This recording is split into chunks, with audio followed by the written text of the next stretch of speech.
Hey guys, welcome back to Trek on the Tube. Today we continue on with our Star Trek The Original Series reviews, and today we're talking about The Naked Time, an episode actually quite relevant to today's pandemic-stricken world. This is Season 1, Episode 4, because as usual, we're proceeding in the release order, not the production order. Okay, so The Naked Time. Now, story-wise, I think the episode is pretty good. Until, of course, we get to this strange second ending that the episode does, but we'll touch on that later. I like the concept of space sickness, people struggling with the hard truth of being so far away from home, so far away from any kind of familiarity. I think it adds a certain realism to the exploration aspect of space travel. I also love the idea and am terrified of space bacteria, space viruses, basically any kind of contagious or not illness that we as the aliens to these strange new worlds could potentially catch and be introduced to upon arrival. I think both of those themes are not only very interesting but also very worthy of being addressed in all sorts of science fiction. And here we get both. Done in quite a unique way, where the alien disease infecting the crew removes their self-control and brings to light their innermost emotions, desires, and personality traits.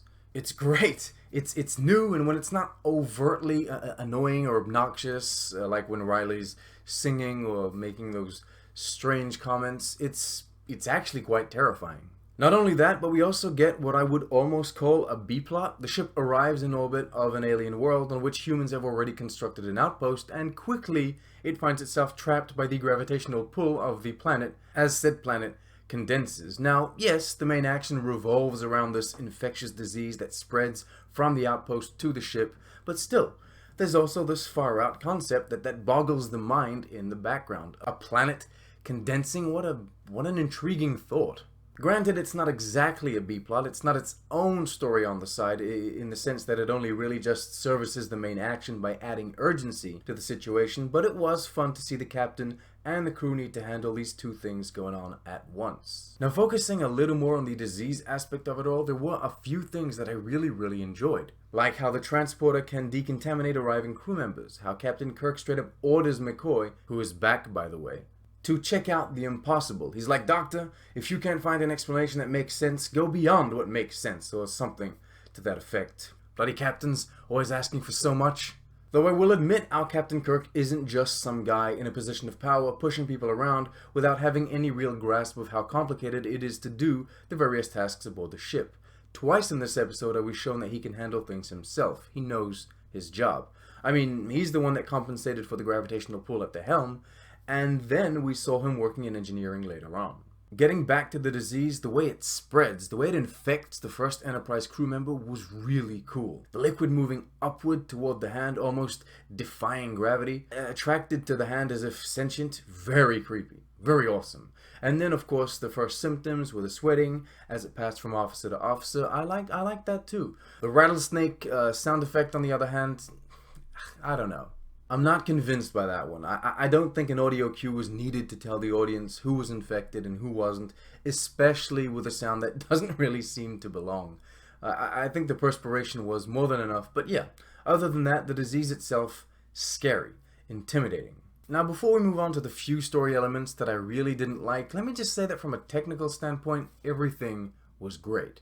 It was well directed, it was well lit. As usual, the sets were beautiful. I very much enjoyed the frozen outpost. The only thing that bothered me were those new costumes. The protective gear the landing party were wearing didn't make too much sense to me. Yes, the color was hideous, but that's not what I mean. What I mean is they weren't hermetically sealed, and I find that preposterous. Anyway, the music was noticeably nice, and all of the performances were commendable. Riley annoyed me. Yes, but that's not due to the actor's performance. That's more how the story was, more and more consumed by his growing insanity.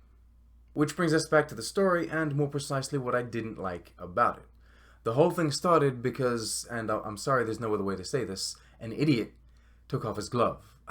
I mean, seriously. They're investigating an unknown event, an unknown threat that has seemingly killed every single human on this alien world, and Mr. Idiot here removes his glove to better scratch his nose. I mean, that's an appalling lack of professionalism, a complete absence of forethought, and it's a bit of a shame. Such a baffling action is what sets this whole episode in motion. Now, I'm not saying that this kind of thing can't happen, even in the future, even in this space exploring organization, but I mean, come on. I would have preferred to have seen all of these security protocols respected and the disease infect them nonetheless, some other way. The second thing I really didn't like was what we touched on earlier, the tagged-on ending that came out of nowhere.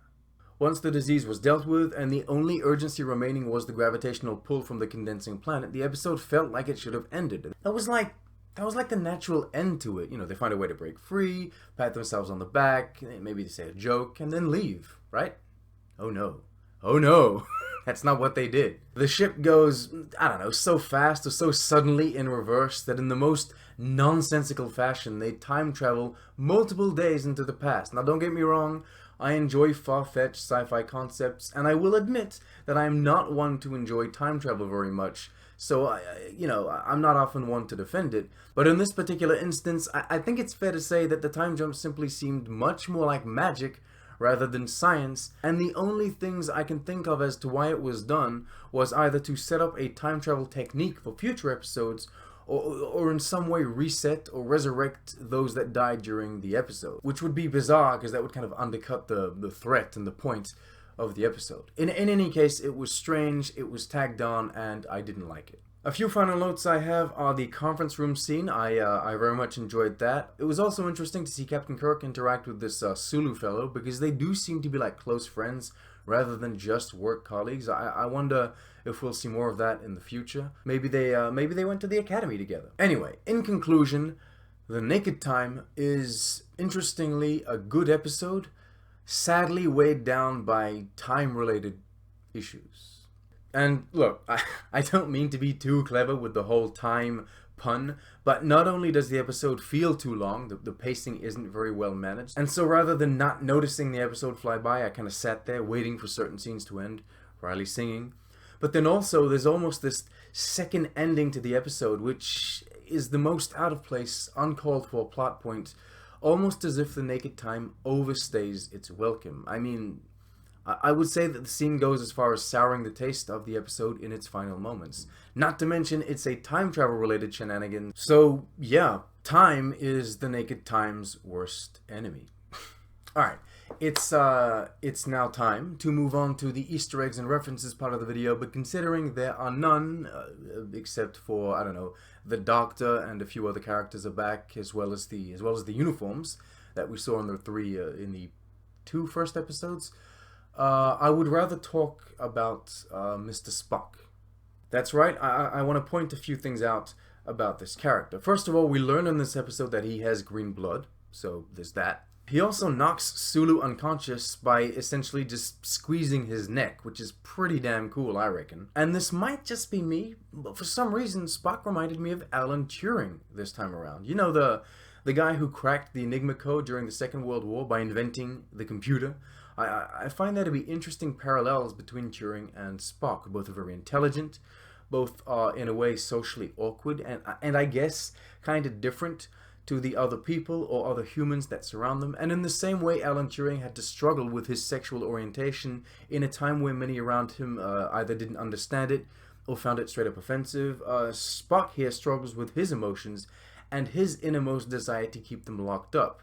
In a way, both of them deal with emotional turmoil in their hearts, but manage to maintain this very serious, highly logical persona when facing the world and their work. I don't know what you guys think about this. I don't know if you guys even know what I'm talking about. But yeah, that's a thought I had. Spock and Alan Turing. Let's now bring this to an end by, as usual, comparing the remastered version to the original version of the episode. In the opening, two shots are drastically changed. First of all, to better fit the captain's log, we can actually see the ship in orbit of a planet. And then instead of stock footage of a mountain, we get this nice looking frozen surface with the outpost that the crew members are beaming down to. Following this, every single shot of the planet is updated with various angles and sometimes a slight heating effect as the ship spirals down towards it, and then we get the updated chronometer and the added phaser beam to the phaser Scotty uses to cut a hole in the panel. I might surprise you here, but all around, I honestly have no complaints with the remastered visual effects in this episode. I actually think that they add a lot to the episode in terms of logic and visual quality. The fact that Scotty had no beam coming out from his phaser when he was cutting the panels was kind of, I don't know, kind of bad, I guess. And yeah, all the changes in this episode are great, so double thumbs up for that. Especially considering, and I think it is important that we note this, all of the visual effects are improved, but none of the quirky, kind of old school charm is lost in the process. Alright, that's it. Thank you so much for watching. As usual, don't forget to like, subscribe, and leave a comment. Tell me all about Spock. Tell me all about this episode, what you thought about it. The next video will be my Short Treks overview and giveaway. I'm doing it for the Blu-ray edition this time around, so make sure you stop by. You can always support this channel, help it by becoming a patron on Patreon. I have a goal. I have an actual physical list of equipment that I need to buy in order to improve this channel. I have this list, well, thanks to research, but also thanks to a very kind, very fantastic subscriber that that helped me out with this. So thank you. You know who you are. There you go. As I said, thank you so much for watching. You guys are the best. Stay safe, and until next time, live long and prosper.